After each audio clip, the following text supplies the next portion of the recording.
reporter.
Again, the police reporter brings you the true story of a crime, a story of hate and brutality.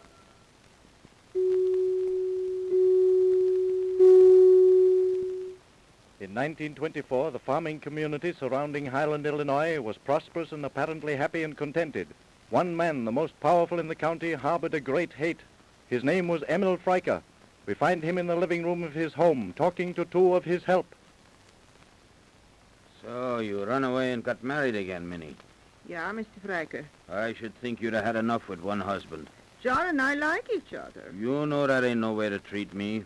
I took you out of an orphan's home when you was a little girl and nobody wanted you. I always worked for my living, Mr. Freiker.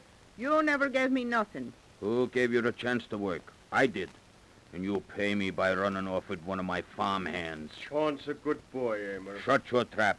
This ain't none of your business, Jake. Well, Mr. Freiker, I've come to say goodbye. You'll be back here in less than a month. Goodbye, Minnie, and good luck. Goodbye, Jake.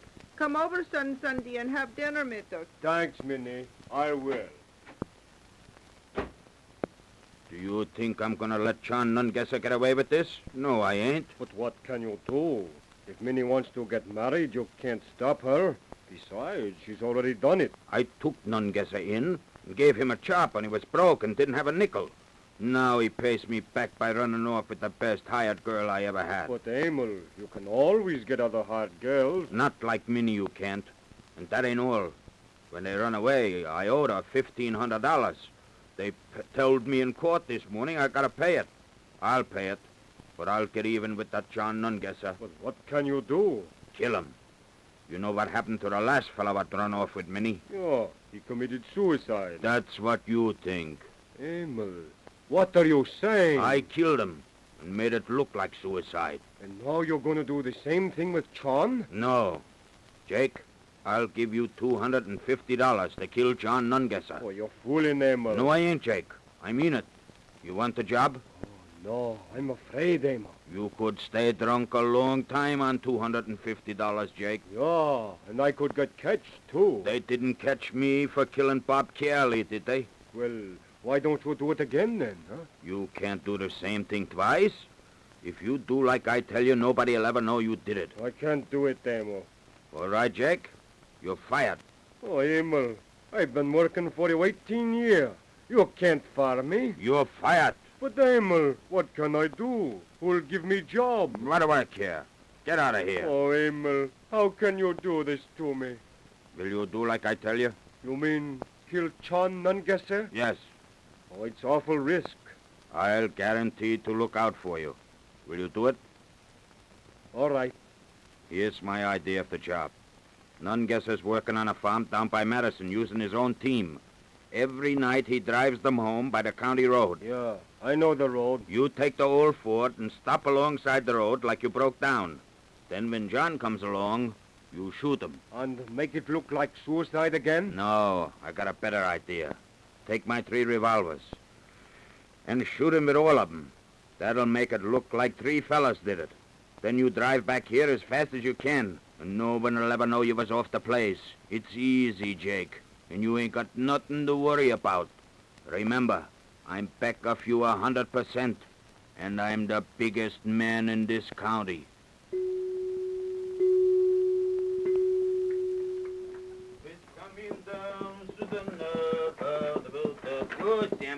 Hey, John!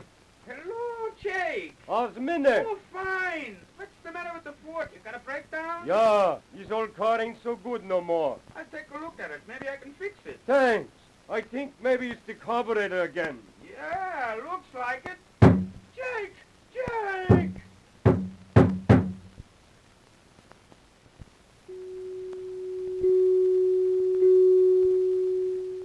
An hour later, John Nungesser's body had been found, and the sheriff had the dead man's wife brought in for questioning. He was your second husband, wasn't he, Mrs. Nungesser? Yes, sir.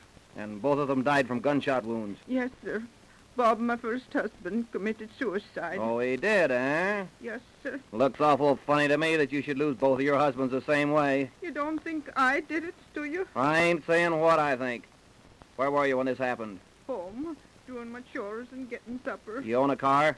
No, but we was going to buy one as soon as I got the $1,500 Mr. Fryker owes me. Emil Fryker? Yeah. I worked for him since I was a little girl. He didn't want me to leave when I got married, but my husband made me. Well, I guess that didn't make Fryker like him any too well, huh? He hated John. He said he'd sooner John stole his best team than take me away. Was Fryker in love with you? No, he only liked me because I was strong and could work hard.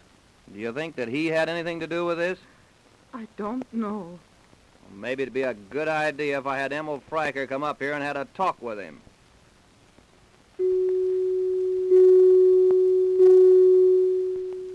Not only did he have Fryker come in, but also his hired man, Jake. He decided to question Jake first. Now listen, Jake, I want the truth. Didn't Fryker say he was going to kill John Nungesser? Nein, he didn't, I tell you, he didn't. Well, why were you riding around in Fryker's Ford on the day John was killed? Who say that? Somebody that saw you. It's true, ain't it? Yeah.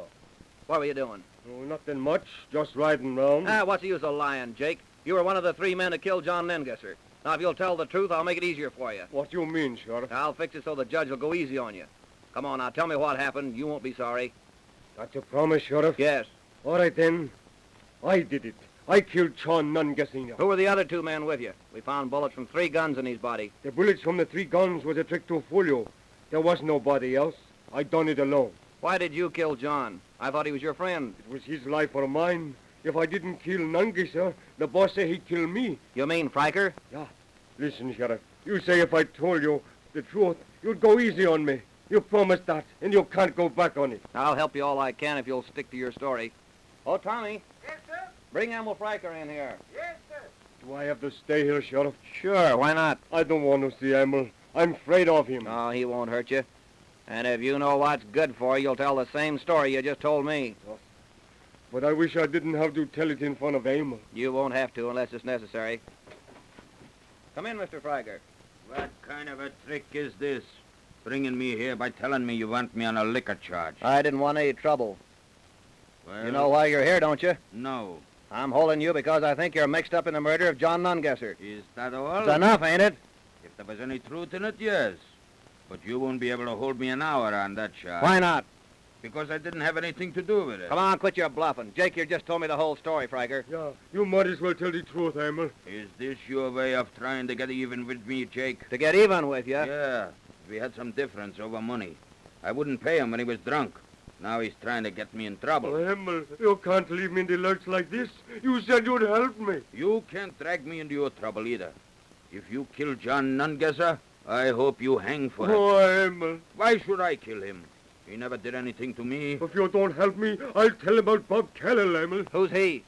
Minnie Nungesser's first husband. The one that committed suicide? Yeah, only he didn't. Emil shot him and then put the pistol alongside of him so it would look like suicide. What kind of a fairy story is this? It's true. You know it is. You told me so yourself. Oh, how about it, Fryker? I deny every word of it. I don't even know what he's talking about. All this talk ain't getting you nowhere.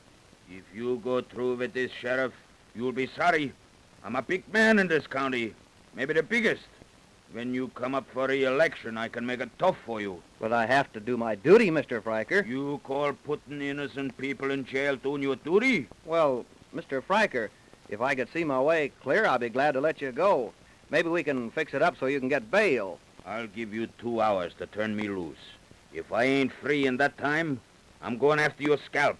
And if I do, you'll never hold another public office in this county. How about me, Sheriff? You said you'd help me if I told the truth. I'm not so sure now that you did tell it. Oh, I did, Sheriff. I told you everything the way it happened. I wouldn't have killed Tron if he had not made me do it. Hey, listen, Jake. The best thing for you is to keep Mr. Fryker out of this. Be better for all concerned. But, Sheriff, you... The guy from the pool farm who says he knows something about this Nungesser case. Send him in. Yeah, he's in a wheelchair. Now, what difference does that make? Send him in. All right, sir, all right. Oh, what can anybody from the poor farm know about this? Well, if you're through with me, Sheriff, I'll be going. Oh, don't let him go, Sheriff. He's guilty as I am, I tell you. Maybe you'd better stick around a little while, Mr. Fryker. Here he is. Wheel him in. Yes, sir. Well, what is it? Sheriff, my name is Rudolph Comet. You sent word that you knew something about this Nungesser I case. don't know nothing about that case, Sheriff, but I do know all about Emil Fryker. Do you know this man, Mr. Fryker? Yeah, he used to work for me. I worked for the Fryker family for over 30 years. Well, what of it? I knew Robert Curley and Minnie. When Minnie married him, Fryker went crazy. He wanted me to kill Robert. That's a lie. Why should I lie? I can't live 3 months, and I don't want to die with this on my conscience. Well, let's hear it then. Well, on May 7th, 1920, you see, I even remember the date. I saw Emil Fryker shoot and kill Bob Curley. I told him I saw him do it, and he promised me a home for life if I wouldn't tell. Is that why you've kept your mouth shut for the past 4 years? No, tain't, no. I was afraid to say anything. Fryker's like a king, and it don't do no good to tell on him. You don't believe this whole man, do you? It's the truth, Sheriff, every word of it. I don't want to die till Emil Fryker gets what's coming to him. It ain't right that he should go on doing wrong and never getting punished. Promise a dying man you'll do your best, Sheriff. Promise that he'll be tried for his crimes. Don't let this murderer go.